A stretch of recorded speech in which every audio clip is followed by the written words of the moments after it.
Hello, everyone. TGIF. How you doing, Alexander, Didier, John? John says I might be barking up the wrong tree here, but I would, WOOD, go out on a limb and say the lumber price is lofty. Very good play on words, John. Hi, Hugo, Ingmar, Marco. Hi, Kevin, Ren, Paul, how are you? You see a black screen only? Okay, because I'm going to bring up the charts now. So today is NFP, and you know what? We should have you should have NFP written down, okay? Because NFP could stand for no FOMO, please. No FOMO, please. Just a quick story: when I was moderating LAR on FX Street, one of the attendees or someone who used to come to all of those, NFPs and during the week said to me, Dale, I bought the euro right before the NFP was a weak number, and the euro rallied 100 pips. And I said, good guess, because that's all it is. It's a roulette bet. If you're anticipating how the market will react to the number, even if you know the number, you don't know how the market's going to react to the number. So I prefer to react to the reaction. Yesterday in the S&Ps, I was saying if we got through 80, we had a chance for a new high. I said I wouldn't mind that because that's going to set up another selling situation. Yeah, selling situation in NASDAQ. Look at the difference between the charts. Okay. Dale, we still can't see your screen, No or at kidding. least I can't Oh, see it. oh, okay. There it is. How about now? There you go. There you go. Good. Oh gosh, it's Friday, and I'm 90 years old, and all this stuff. Thank you very much. Good Yeah. morning, So man. we, anyway. So it's like two different. It's like they're not even the same related. Look at this again. Now there are targets. If you happen to be uh, a Forex Analytics subscriber, um, maybe you would have been long S&Ps yesterday. Greg got long 4170-ish. It's got a nice move going here. So, just that one trade, and even if you didn't ride it to his target, he's looking for 4,400. I've heard that target before. Okay, nice. So Nas, yeah, your preferred long is S&Ps. So if we get to 4,400, Nasdaq, of course, will make a new high. I'm figuring about could get up to about 14.2, 14.3 if we go to even 4,300. So I know a very good Elliotician that when the market started acting better, even before this week's pullback, he was looking for 43.14. So we could be there in a few weeks. If you recall our visit with Mark Newton, he was thinking by the end of May. So it looks like we have another wave to the upside, unless it fails here on the NFP. But it looks like it could be a layup. I'm flat. I'm flat going into it. The dollar is holding the 2-week off number. Okay, so if there is any weakness, and there may not be, because this still looks like it still could be in A, B, C, and now we're going to go again, break out over 91.40, and you don't want to be long the dollar under last Thursday's low. Tremendous move in the gold, still going. Okay, silver lagging it a little bit, and definitely when Yellen reversed her comments about rates, it really was a green light for the metals to fly, and they are flying. And now I can see after the fact how a lot of people in gold are looking for this 1850 level. Okay, because that's even like a measured move from here, 1680 1760 gives you about 1840, 1850 up here. A lot of moving averages here. So metals look good, although if we start diverging on some shorter time frames next week, maybe I'll try it. Okay, dead cat bounce, Paul. All right, the euro is. We'll see if it's a dead cat bounce or not. I think today's going to be pretty decisive. I don't know, how you can have an opinion in cable, but to me it looks much more like a descending triangle. This setup here on the 4 hour, you have a descending line on top, this one, and you have a flat bottom at 38.15. And should we get a breakdown under 38.15, you have a decent shot for 36. And I always felt that this blue line down here, 35, was going to be some type of magnet for cable. So I'm still bullish a dollar. Okay, so I'll know today if I'm wrong. So called the bottom here and here too, but here, and don't fight the short side of the dollar back over 91.40 because it's going to get to 92 to 92 and a half. And let's see what else is there really to talk about before the number, because your charts don't mean that much. Crude continues to slide from the top. We never made a new high in crude. And really, crude should top before a stock indexes.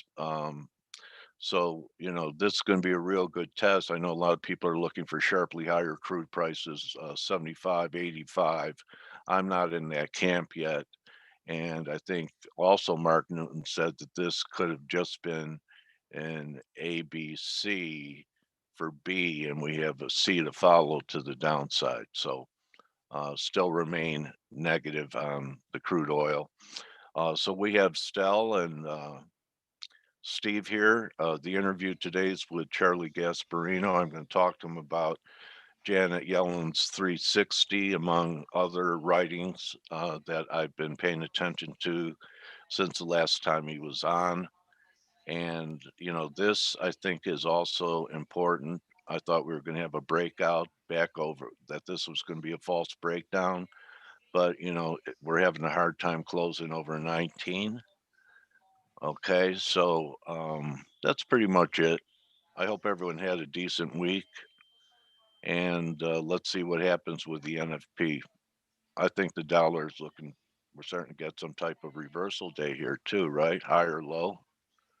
So only the NFP could, I think, if we didn't have it, I'd be buying this dip right here. So trying to stick to my discipline and be flat and react to it.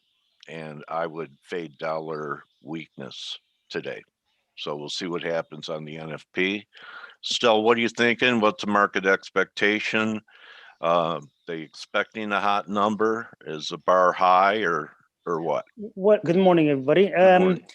Interestingly, we're expecting just under 1 million jobs, but I was looking at the estimates of the major banks, and I think the lowest one was 900,000, the highest one was 2.1 million. So I think, Oh wow!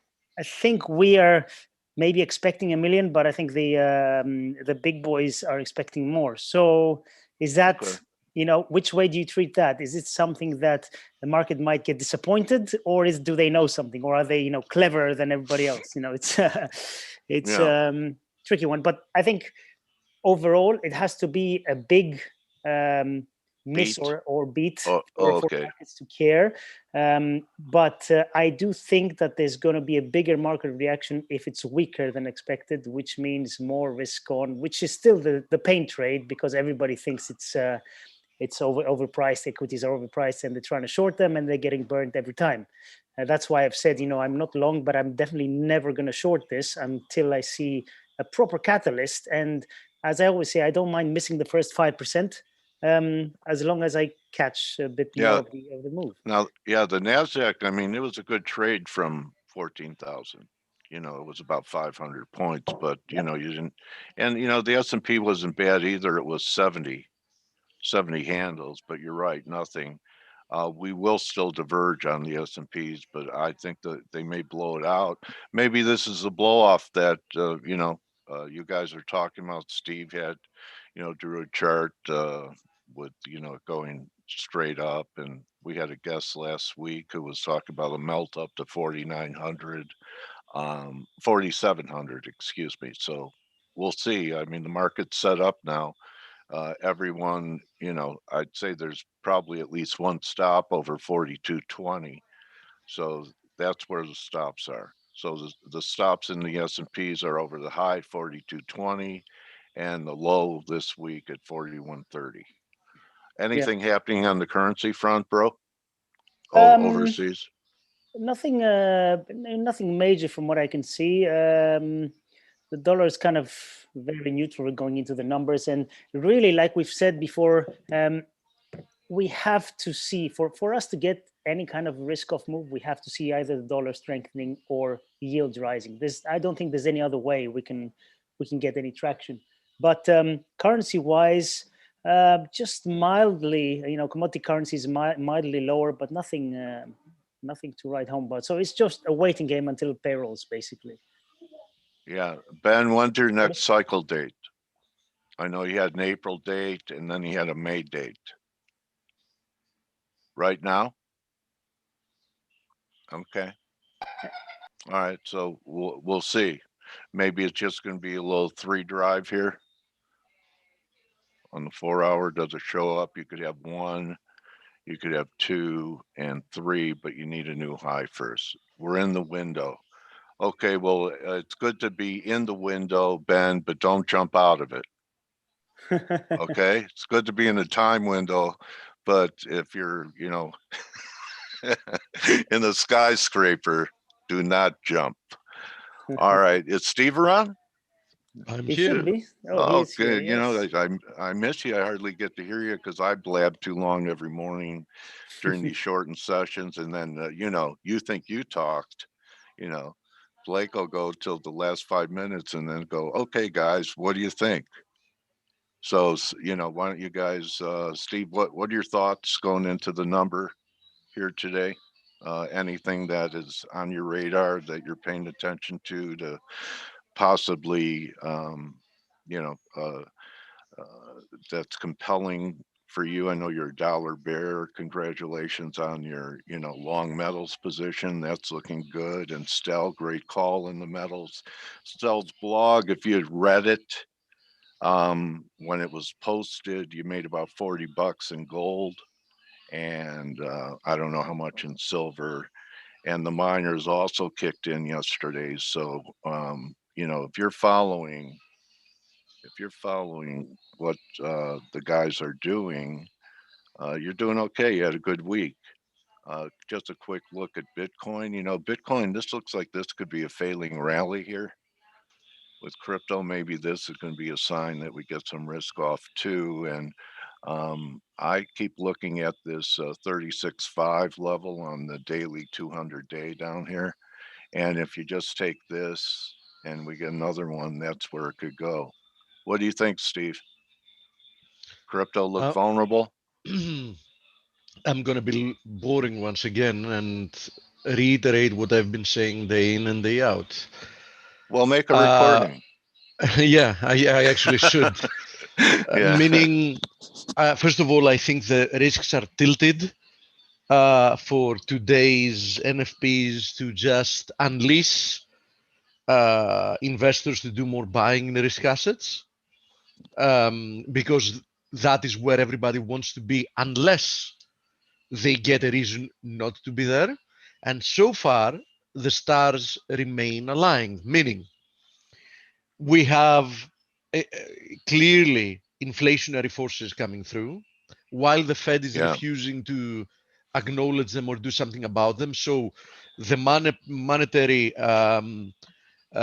pedal remains stuck on the metal, and despite all the rest, which means that we have inflation, we have monetary easing in full throttle, we have interest rates at zero and probably going to stay there for much longer than people believe. We have uh, FOMO, we have no alternatives, and all the rest.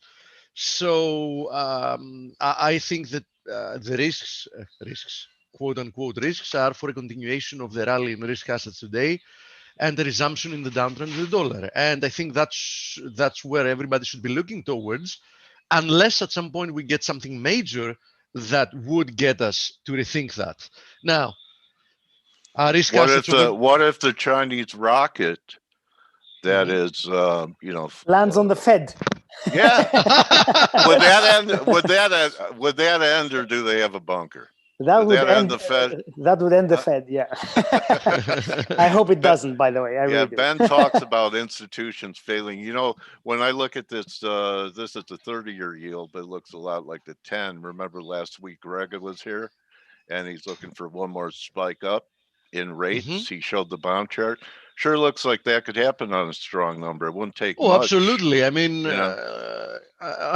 we were saying that last week and the week before. We had an initial reversal lower in yields, but the way this reversal unfolded leaves no room for misinterpretation. It's most likely corrective, so another consolidation in an uptrend. So yes, I do expect yields to probably continue higher, and clearly the catalyst can be strong NFPs today, right? Yeah. The catalyst can be that. Now, of course, how would the dollar react? Risking of being boring once again, I just need to reiterate that a lot of the movement that we've been seeing have to do with a wrong interpretation of what's happening. For example, I've explained before that the metals, yes, I know that the metals have picked up in pace during the past few days, but they're still underperforming vastly the rise we've seen in other type of commodities. And the reason for that is the investors misreading and believing that the Fed is going to have to yield to everything that's happening and actually tighten faster than they claim they will, so on and so forth. I believe they're wrong. I believe in this case, I totally believe the Fed, not for any other reason, but because they've painted themselves in a corner. Yes, exactly. And the alternative would be pricking the bubble that is sustaining this phony picture that everything is all right. Now, are the economies globally recovering from the COVID year? Yes, they are. There is no question about it. But nobody asks the obvious question. The stock markets are already 100% higher than where they were at the bottom. They're already significantly higher from where they were at the highs. So the question that has to be asked is not if the economies are going to end up recovering from COVID, is are they going to recover to where they were? No, because we have a lot of extra debt, a lot of extra liabilities, and a lot more structural problems. So what is exactly the market pricing in other than very easy monetary policy?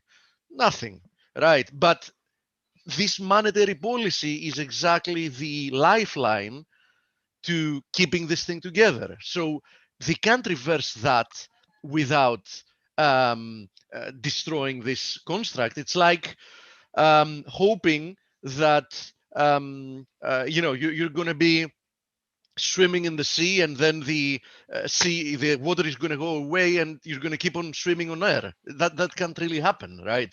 What do you make about the? What do you make over the Yellen statement and then reversal of the statement? Do you think? Was it just it's the typical trial balloon, isn't it? Yeah. Could it have been just a she forgot she wasn't at the Fed anymore, or is she maybe preparing the ground to have Powell's back when he finally has to do it? I don't know what exactly it was. It was another display of ridiculous behavior, if you ask me. Because it's so annoying and boring that the same people are doing against, like Powell at the beginning, Yeah. the same Yeah. quote unquote mistakes. Of course, the only mistaken thing about them is that they're forced to take them back, not the fact that they're saying what they're saying. You know what I mean? It seems to me that on occasion they speak more freely, and then they realize, what the hell did I just do? You know, I mean, am I stupid? What am I trying to do here? It's I'm going to be into. It's a bit like Brainerd, and our friend Jason is very right. Says it seems Yeah. to be the Fed is preparing the market for tapering. And Brainerd yesterday said that warned that there could be a repricing event, which is going to be Really? amplified by high levels of corporate indebtedness. I mean, that's so correct. Who would have guessed that? Yeah, I mean, on occasion they throw like a firecracker, like a oh yeah, I think the English word is kernel. They throw like a kernel of truth out there, and in the vast majority of the cases they have to immediately take it back, or soften what they said, so they don't. So, bottom line, it's the trial balloon that Stelio says. They are trying to test the waters, and hopefully they can see at some point the market not reacting that harshly to the idea. They're going to find out that they're absolutely wrong. I mean, investors are not stupid. I mean, the smart money is called smart money for a reason. Many of them are fully aware that they're long assets that are priced beyond perfection, right? So investors are not stupid, or many of those that actually have the big bucks are not stupid. They know that once the lifeline and support from the Fed goes away, there is absolutely no chance that valuations will keep on being what they are. Right. So the moment they realize that the Fed is seriously thinking of starting to, taper and perhaps hike once again, they will immediately want to de-risk. But what happens when a lot of money want to exit at the same time so they can protect their profits? We all know what happens in this case, right? So in my opinion, the only way the Fed, in this case, after the 13 years of excess monetary madness, the only way that the Fed can actually reverse course and the market not crashing is if they end up buying stocks themselves. I don't see any other way around. They might do it. that. Bank of Japan They is might. doing that. That's why I'm saying it. And you remember I've said it in the past, Elio. I think it's an inevitable reality. At some point, the Fed, in the not so distant future, I'm pretty sure it's going to be within this decade that we're currently in. They're going to have to, in essence, violate another part of their mandate and create some kind of a structure so they can buy equities themselves. So in essence, completely destroy another market, which they've half destroyed anyhow, because they've been manipulating more or less all markets by the spillover effect and the correlations with the bond markets, which they've completely dominated and repriced. Yeah. But you know what? They might already be doing that, right? The plunge protection team, which who knows? we had people talk about it on Trader Summit, and they. Yeah, I just think it's going to become still more prominent and more legally obvious. You know what I mean? Yeah. So it's not going to be. Jason is asking, what's so wrong with markets correcting? Of course, there's nothing wrong. In fact, you need a healthy correction in every move. Going down 20, 30% after having gone up 4 times, it's very normal. And you have to have these cycles. But for some reason, it's forbidden now. We just cannot have that. And they can't afford it. That makes it so much worse for when it does happen, when they actually cannot control it anymore. And but like we've said before, it's all short-sightedness. They don't care. I want to finish my term with no crashes, nothing. Thank you very much, and I'll be going into the history books as being really stable. Economy. Just imagine we haven't recovered yet from COVID. We haven't, right? And we are 24% higher than at the highs pre-COVID, that the market was pricing in. Well, we've had a massive expansion of monetary base. Jason is asking, what do you mean by they can't afford it? Politically, they can't afford it, right? It's you don't want the bomb to explode in your hands. Politically, and as I said, they've tied the fates of the. Steve, do you mind taking the screen for a few minutes? Dale has to. Oh, absolutely. Just until the guest arrives. Yeah, they've in essence, we've talked about it. They've in essence Thank you, tied the guys. fate of they've tied the fate of the, let's say, economy to what happens to To their own financial success, assets. and Yes. they're tying their own success with financial markets, which is, you just can't have no recessions, no equity market corrections. You just can't have it. It doesn't mean that your policies are wrong if it happens that markets, the timing of markets happens while you're in control, or in the lead of the Fed or whatever. But anyway, I guess they don't see it that way, and it's it just makes the drop even more severe when it happens. That's what it's going to do. And we've said this so many times, and there's so much euphoria now that people know that any dip should be bought. End of story. Yeah, speaking of Crazy. euphoria, other than the fact that we're obviously cracking new all-time highs in the S&P, we still have a little bit of a divergence in the Nasdaq, and that comes to the conversation we had the other day. Although it might have been in the other webinar that's for clients, speaking about this Nasdaq to SPX ratio that is clearly at least in some type of a corrective move, which is an interesting perspective in my opinion. There's more weakness to come in this ratio, so probably more overperformance in the S&P relative to the Yeah, I like that chart. Nasdaq. It is also, look at the rebound we had in the VIX. Uh, the rebound looks corrective to me once again, and it's important the fact that we spiked twice intraday over this 20 area, which was now acting as resistance, but we never managed to close above it. So even by looking at the VIX, I tend to think that the likelihood is for more strength in equities. Now, how likely is this more strength to come with strength in the dollar as well? In my opinion, not very likely.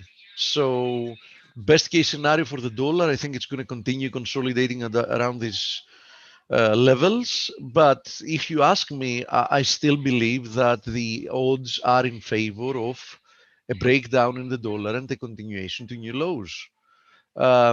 So, it is as simple as that. And it comes to the conversation we had yesterday in the clients webinar, where I explained once again why I don't think that the prevailing scenario, for example, in commodity currencies like the Aussie, is for a head and shoulders formation. Yes, this can prove to be a head and shoulders formation if we break below, what is it, like 75, 70 or whatever it is. But I think it most probably won't break down from there. I think most likely we're going to produce new highs, and this is going to prove to be another consolidation and not a reversal formation.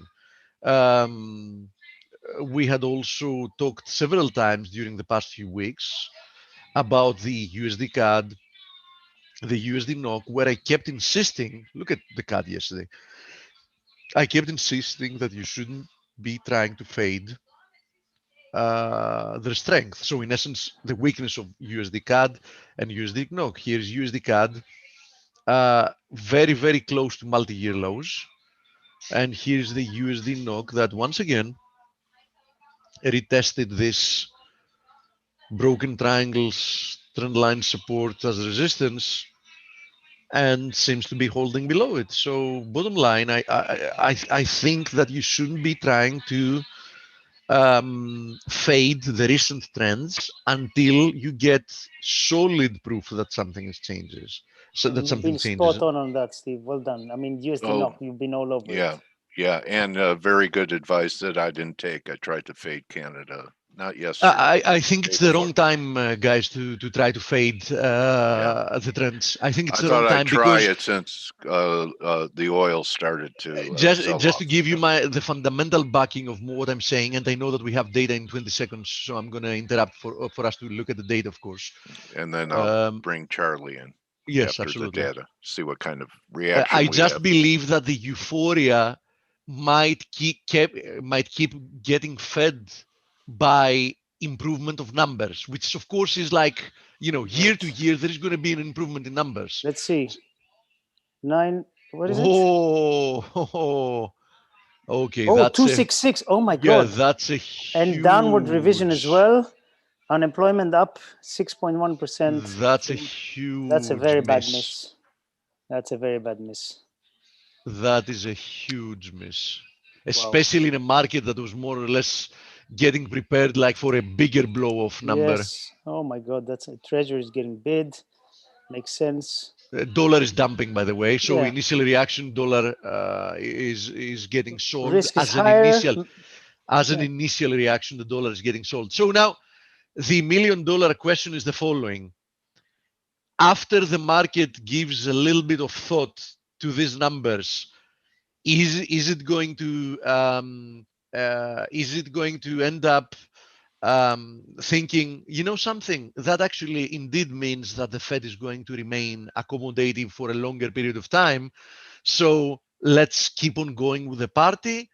Or is the market going to start wondering about the validity of pricing in all the positiveness? You know what it's going to be. Short-term memory markets only. Yes, We go higher. End of the story. initial reaction, as you see, the initial reaction is like, oh yeah, the party is going to go on longer, so the Fed is going to have our back for longer, so let's go ahead, dump the dollar, buy stuff that have a direct or indirect yield, and we move forward from here. Let's have a look at the metals, by the way. Let's get Charlie in, and we'll have a look at everything on the morning edge afterwards. Okay. So here it is: gold exploding higher, silver exploding higher. We're going to have a look at all that in the morning edge. Anyhow, interesting numbers, unexpected for sure.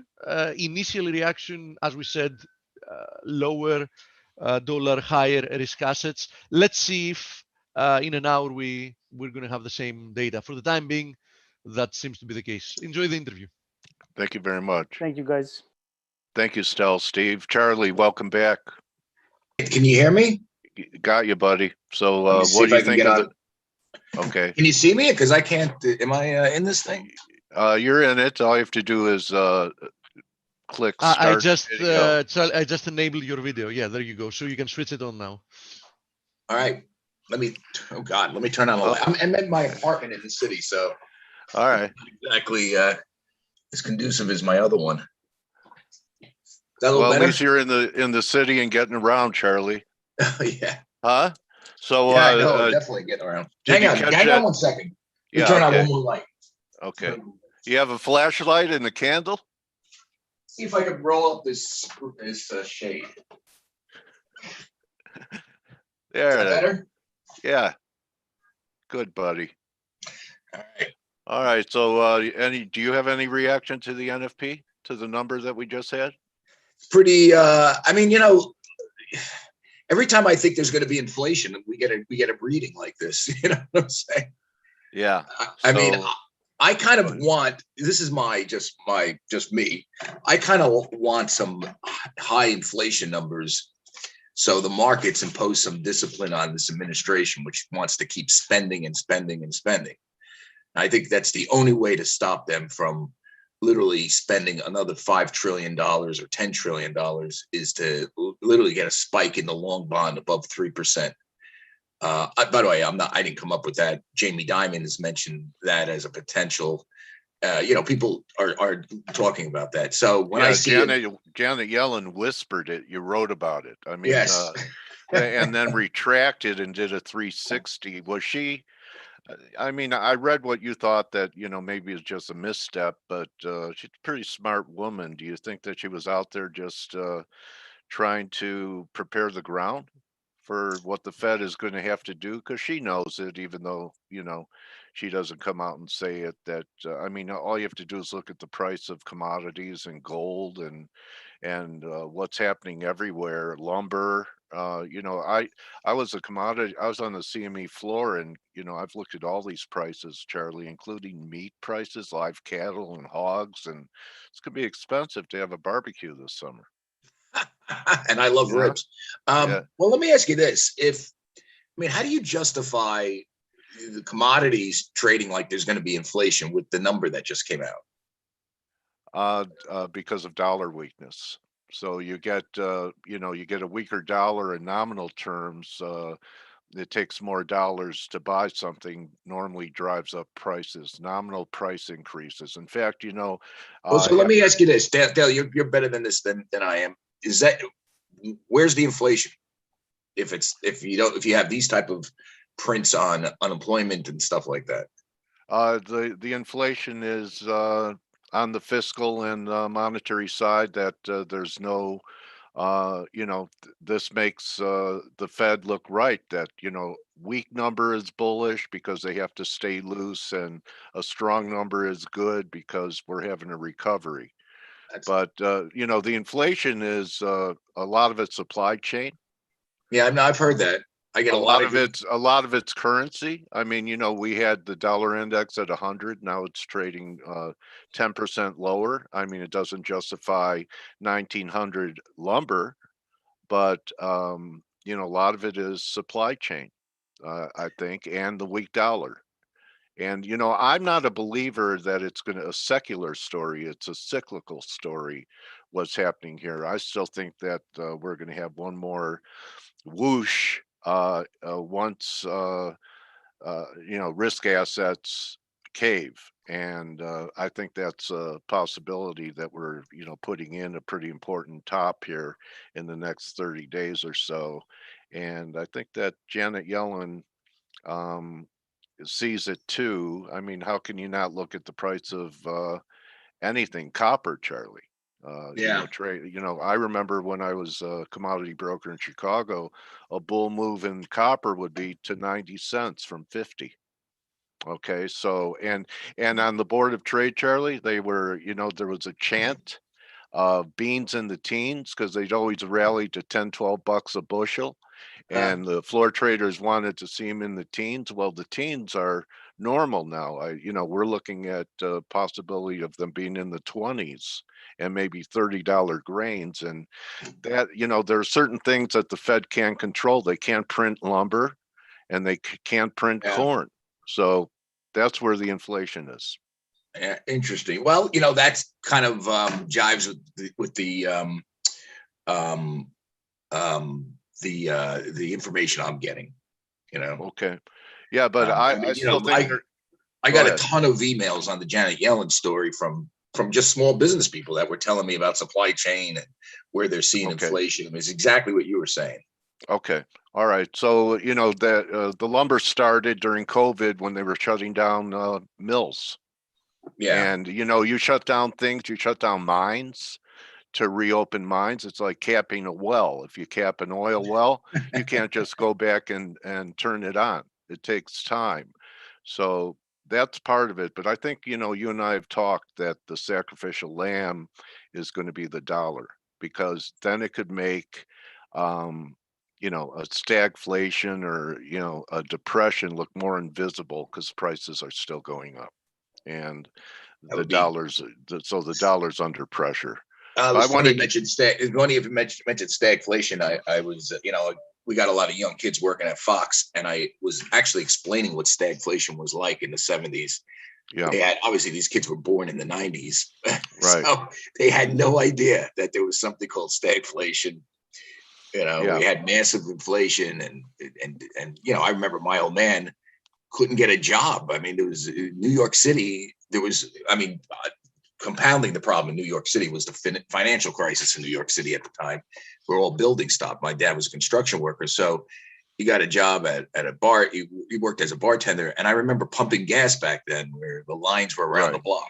I mean, it's that's a great segue to something I want to discuss with you, because I'm kind of aggravated about hearing this already about all these government support programs by both former President Trump and current President Biden, that they both say, and they both justify all of this support, and this is Republican and Democrat, that we are doing this because it was through no fault of anybody that this pandemic happened. Well, you know what? When your dad was laid off in the 70s, it was no fault of his own.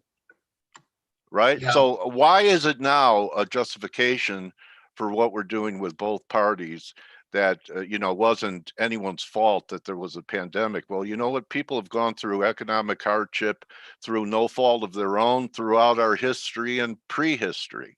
So why now are both Republicans and Democrats justifying things like millionaires getting PPE because they have they have employees. So I was always taught that you save for a rainy day because it rains. And now a couple of states are ending the federal unemployment benefits because they have worker shortage. So, I just don't understand this justification. It was never my fault. Well, yeah, it probably was a few times when I lost a job, you know, but for millions of people all these years, it sticks in my craw that the justification is because it was a pandemic and it wasn't anybody's fault that Well, people I are mean, going listen, through economic hardship. you can say the 70s were the fault of the Fed or, fiscal policy, monetary policy, and then an Arab oil embargo, which was a price shock, which helped the push along the stagflation. But those are sort of extraneous, one step removed, arm's length transactions. Well, the problem with this thing, it was literally mandated by the government that we shut everything down. Okay. And it was like government fiat. We're All right. stopping. We're stopping. Good point. And some states did better than others. Florida, for example, said enough's enough in May of last year. Right? New Yeah. York did. New York is just only now coming around, and I think that justified some of the spending. Now, did the Trump administration do a great job with the PPE and all that? Of course not. I mean, I know people that had no impact on the from COVID, in the sense that they had a company. It was in public relations. It was legal. These were financial advisors who everybody was working from home, dealing with clients and making money. Right. They got PPE loans. Yeah. Okay. I know that's aggravating. I know a restaurateur in New York that could have used 3 PPE loans because he was hurting so bad. They shut down his business, and he only slowly but surely had to build stuff out, like build an outdoor thing, because they wouldn't let indoor dining. They allowed 25% indoor dining, and then they cut that down. I mean, it was a crap show. Okay, I get that, Yeah. but that's more incompetence. I think what we're at now, and I listen, I've been very critical of the Trump administration spending and all, and a lot more. This is going beyond that. What we have now, in the face, even with today's print, of a decent economic recovery. And if you notice, stocks, the futures haven't moved. They're up because people think the Fed's going to keep printing money. Right. I think what you have now is, in the face of an economic recovery, this sort of weird justification to spend $5 trillion. That it's just now it's like I'm not saying Trump was any better, but the justification now is much more incredulous, so to speak. Okay. All right. So I also wanted to talk about we're capitalists and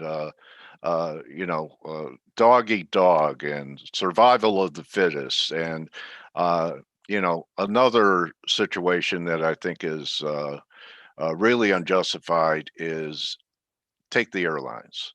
All right. So after the tax cut, uh, all that money that they saved in taxes went into financial engineering and stock buybacks. Okay. And so they didn't have any reserves. Why didn't we just let them go down, Charlie? I mean, airlines have gone bankrupt throughout my lifetime. Where's Continental Air? I mean, why didn't we let them go down? And why didn't they use some of that their funds, instead of financial engineering? So, compensation for CEOs and executives is based upon the stock price. And then they weren't hurting. Why Well, did we bail out the airlines? Was it like bailing out the auto companies in like, why do we 2008? bail? Why do we bail out the banks? Let's be clear here. When the airline is a from listen, what little I know about the airline business, it's not an easy business. It's got very Yeah. tight margins. It's heavily regulated.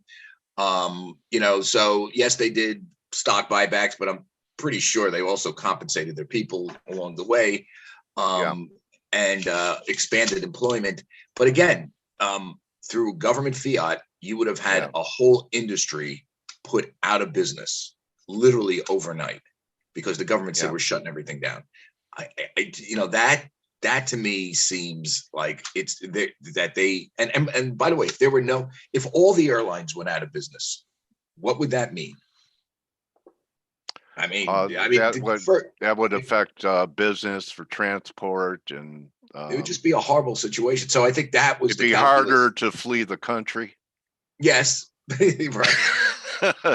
All right. So I wasn't sure if you were kidding or not, but you see what I'm saying. The government literally would have destroyed the business. Now, I think you're on stronger grounds on the automobile industry and the banks. The banks created the problem themselves, so to speak. Right. You could say the Fed, because easy money spurred their risk taking, but it was their risk controls that weren't up to par, and thus they took enormous risk and they blew themselves up. So do they deserve a bailout? The automobile industry, kind of the same thing. They were facing a recession on top of the fact that they cut all these deals with unions that made their balance sheet untenable when they hit a massive downturn. Again, do they deserve bailouts? And I think that's different than saying, okay, the government is shutting everything down, and we have a chance, and there's a good chance the airline industry might go at least into a Chapter 11 restructuring, unless we give them money. I still can't believe they shut everything down. To me, after the first month, when you know that your hospital system, and we're not India here, thank God. We're an advanced economy and country. In a month after you saw in New York that you can handle the situation, you have barges, there was a way to manage the what was going on in the hospitals. And I know a lot about what was going on in the hospitals because my brother was on ground zero. He runs the ICU at Brooklyn Hospital, which is ground zero because it's an inner city hospital. Right. The Times wrote a lot about this. It was really on the cusp of the pandemic. But once they were able to get their hands around it from a ICU standpoint, have enough PPE, have enough oxygen, the question is, from a public policy standpoint, do you shut everything down? Do you destroy an economy? Should you be managing it by telling people most vulnerable, you stay in, other people work, keep schools open because kids don't get this shit? It was really a horrendous thing, what they did in New York State, as compared to Florida and Texas, where the death rates are, hospitalizations, caseloads were, not that much different, despite their economy doing well and ours not. Because Sweden did that. They didn't shut down, right? They did not. And where are they at now? I really haven't kept in touch. Have they you don't hear much weathered about the pandemic? I think they're on the other side of it. Listen, one of the problems with this subject about the pandemic and figuring out is how politicized it is. It is politicized by the right by saying you don't need to wear masks, you don't have to do this, you don't have to do that. It's nothing, it's like the flu, which, by the way, it's not. And then it's politicized.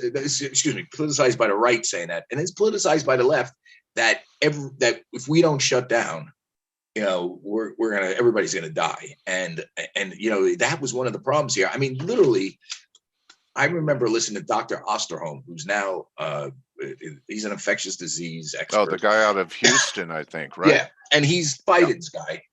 His proposal was to do something like a $3 trillion bond deal, so everybody stays in for like 6 months. It was like the most insane thing I've ever heard of. I'm not saying he's stupid, but he has no concept of public policy. Okay.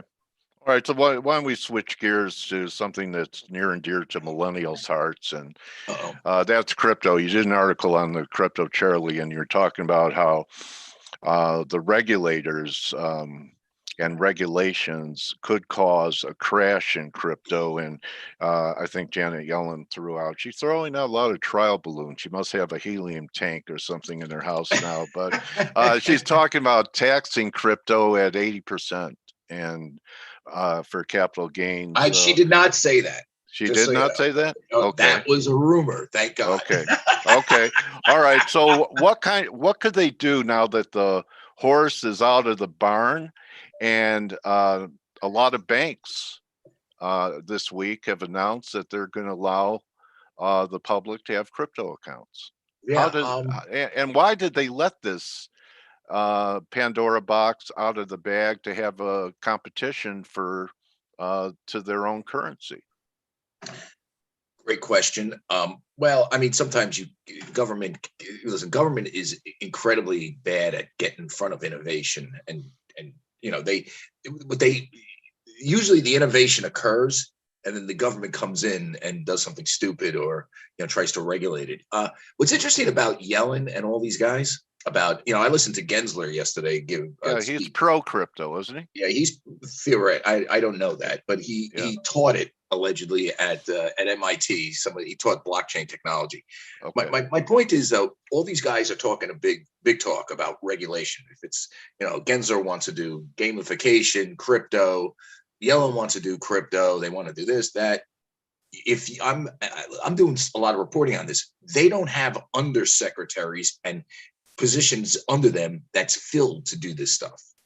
Okay. I think people are forgetting this, that Biden is so behind, Biden administration. And I guess you can point your finger at Ron Klein, who's the White House chief of staff, the most powerful man in the country right now, has not appointed anybody to these positions. You're not going to have crypto regulation unless you point people to positions. And so remember, they're talking a good game now, but they're not. But because the Biden administration has been slow on the draw in terms of appointments, I don't see when they're going to start regulating crypto. I mean, that's one of the things that, even though it's coming and they keep saying it's coming, who knows when it's going to come? What else is coming? What else is coming? We have a very informed audience here, and one of our attendees wants to know if you have heard any news that on June 16th, there's going to be an announcement of a digital US dollar, a CBDC. Have you heard of that?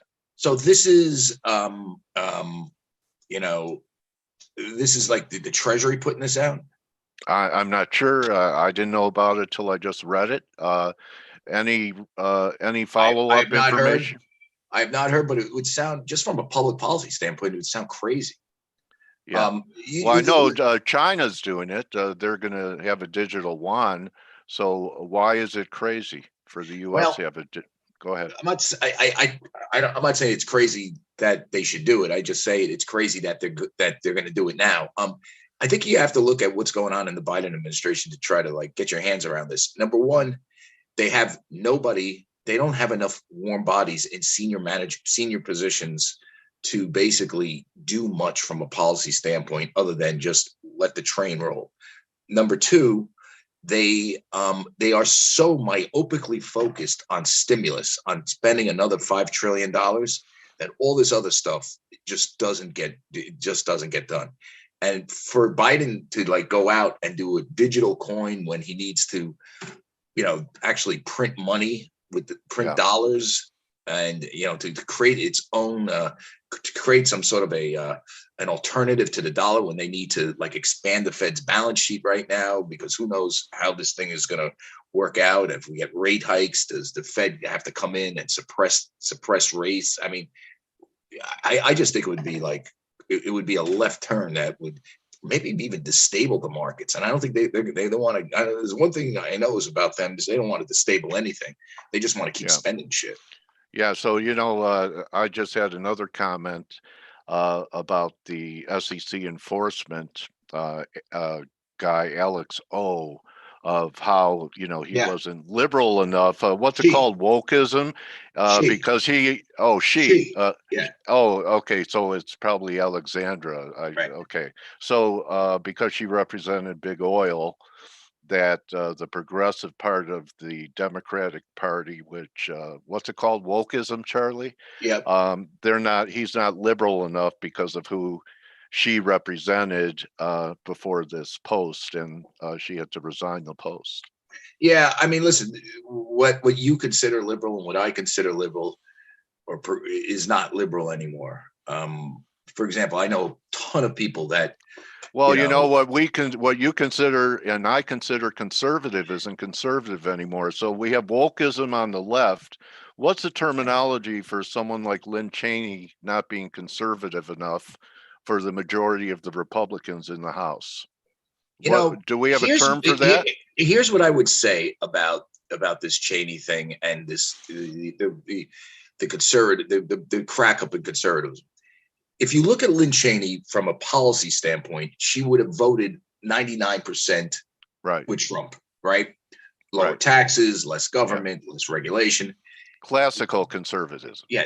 But I think the crack up in the Republican Party over what is a conservative is less about policy and more about personality. I think it's the fact is Donald Trump right. A proper representation of the party, particularly after what he did in inciting the riot at the Capitol. And I think that's where we have and during the years, is he the guy that we want leading us when he's tweeting out crazy stuff? But from a policy standpoint, just so you know, all these people kind of agree on stuff. There's a broad agreement on ratcheting back immigration levels, lower taxes. You can go down the line. It's the personality. Should he be running it? That what's going on, the crack up on the Democratic Party that you saw with Alex Ho being forced out as SEC enforcement chief, which is an extremely important job in government. That's the person that's going to crack down on the Wall Street bad guys. I mean, this is a big job. Okay. The thing of her was political.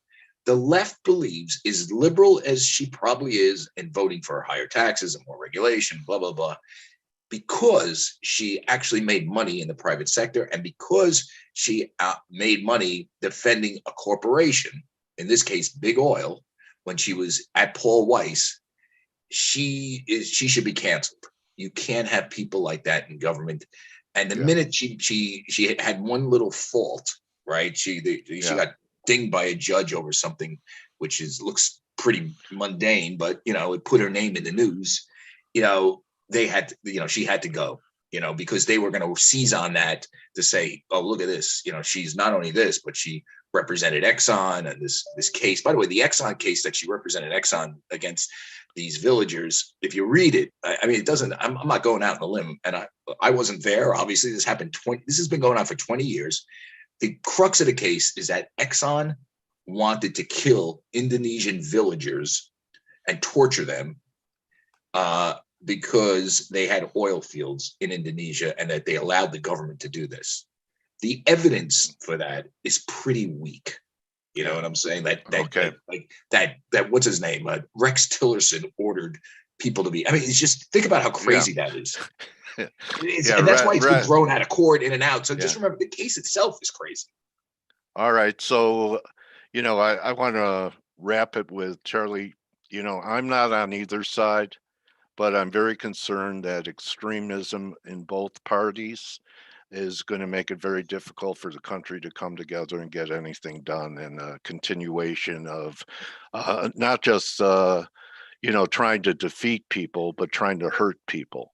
And I'm with you on that. Yeah. So, I mean, do you see anyone out there that can be a leader and be a compromiser and be a moderator? I so long for the days when, Ronald Reagan and Tip O'Neill could tip a glass together, kind of like days gone by. Is it possible that someone might come out of this and be a uniter? I know that's what Biden ran on, but it doesn't look like it's happening. Listen, this sort of nastiness that we see permeates all society right now. You got the cancel culture. Yeah. Listen, all you have to do is go on Twitter and you do something that people don't like. you got 400 people like pulling up. 10 years ago, I said I'm going to give you an example. I said it was nominated for the Pulitzer, which I thought I was by the Journal, right? Yeah. Some asshole wrote a story that said, oh no, he wasn't. And all of us used to say nominated when the paper put you up, which was a big process and a big deal inside the Wall Street Journal to distinguish it between a finalist. Okay. Listen to this. I once said I was nominated for the Pulitzer. I thought I was nominated. But then someone wrote, oh, Charlie Gasparino is a liar because he said he was nominated, but only finalists are nominated. This is how fucking crazy it is. Every time someone hates me, they will pull up that story and throw it in my face. And I get four people throwing it. Now, this is 4 out of 100,000 followers I have. But that's the type of society we live in. We live in a cancel culture. It almost made me say, I mean, I was like, I couldn't condemn Jeffrey Tubin for what he did because it was so innocent, even though it was stupid and disgusting. He didn't know what he was doing, but the guy was ridiculed for months on end. And I think this permeates all the way down through society. And I don't know, how do you change it? I mean, we need a cultural. Well, you know, how about a gap down in Twitter stock? And I don't know if you've noticed it, Charlie, but I've seen Twitter slow down. You don't get the same kind of action that you got maybe a year ago. Even the streams are slowing down, and the stock price got walloped. So, Twitter, all social media. But why are people? What I don't understand is why people are so angry, and it's so. I mean, it's like I did a story the other day that said traders are speculating that Amazon might do a stock split. And it could come as a. And by the way, they are speculating. If you predate my story, there's a ton of stories. We'll talk about this. It moved the stock tremendously, right? Yeah, moved the stock. I had no idea it was going to move the stock. I actually thought it was like a bullshit tweet. It was like hysterical. I was attacked by these fucking guys for hours. I was like, what the fuck? What did I do? I pointed out what traders are telling me. I did a story when I quoted the traders predicting it. And these guys, you're guilty of fraud. One guy was trying to say that I did the story because it would help guys that were writing call options or something like that. Yeah. Well, I have a theory, and I've run a lot of trading rooms, and have moderated, and there are people out there that root for others to fail. And I think it's the same thing. And I believe that people do this to rationalize their own inadequacy and dissatisfaction with their life. But I think your bigger question is this permeates throughout society, politics, and we need a Tip O'Neill and a Ronald Reagan. But here's the thing: Biden is not doing that. He is actually stoking divisions more than I thought he would bring people together. He's not. I wasn't crazy about Trump, and I'm not crazy about Biden. So what does that make me? Normal. And maybe an expat. You're as normal as they come. Yeah. So anyway, Charlie, great talking to you again. And I know you're out and about. Have you taken your trip to Vegas and blown 10K? I'm going. We're thinking. So I'm doing 2 vacations. I got to give a book speech in Fort Lauderdale in late May. So my wife and I will do a vacation down there in North Miami Beach. We're going to stay away from South Beach. We're going to eat some good food. We're going to hang out. We're going to hang out and by the pool. And then me and my friends are going to Miami, just guys. And, later in June, it's going to be hot as hell. But, when you drink, sometimes you don't feel the heat as much. Well, I think the summer is a window, bro, to go out and enjoy after our captivity for a year. Yes. But I just have a feeling that things could bubble up again with COVID again in the fall with all the variants. I don't, you know what? I don't. You don't? So. You think it's over? I don't know about over, but here's what I would tell you. I read Marty McCary. He's a doctor. He's at Johns Hopkins. You can follow him on Twitter. Very good stuff on how the Pfizer vaccine handles variants. I mean, listen, what you really want to do is just take, it doesn't have to be 100% coverage, but if you eliminate COVID for the deathly, for the people elderly, at risk, like me, you basically, I wouldn't even put you in that. I would just say, you start to make this the Yeah. flu. And I think that's where we're going. And then you just live your life. You know? I toast you on that one. May it be over, because I miss Well, I'm a singer. Dale, the flu isn't over. You know that. The flu No. still kills people. But what you want to do is make the pandemic be over. And I think Right. that's where we're heading. And based on all the numbers I see, and I try to read both sides, Yeah. And I think now we're going to cope with it better because it's not going to be a pandemic. Well, get all your right-wing friends to get vaccinated, Charlie. That's your Last night I was speaking with a right-wing friend of mine. It's funny you mentioned that, where he said he's definitely not going to get vaccinated because it screws with your DNA. And I was like, right. Dude, yeah. I said, Yeah. Where are you reading this? And he said he gets it from the QAnon boards. Yeah, I was right. like, we're in another era. Yeah. Besides my genitals falling off, I had no side effects. Well, I was going to say, From the in 10 vaccine. years, what we were talking about yesterday, I said, I'm so grateful I can eat in a restaurant. Even in 10 years, if I grow an arm out of my ear, I don't care. Yeah. All right, buddy. All right. Yeah.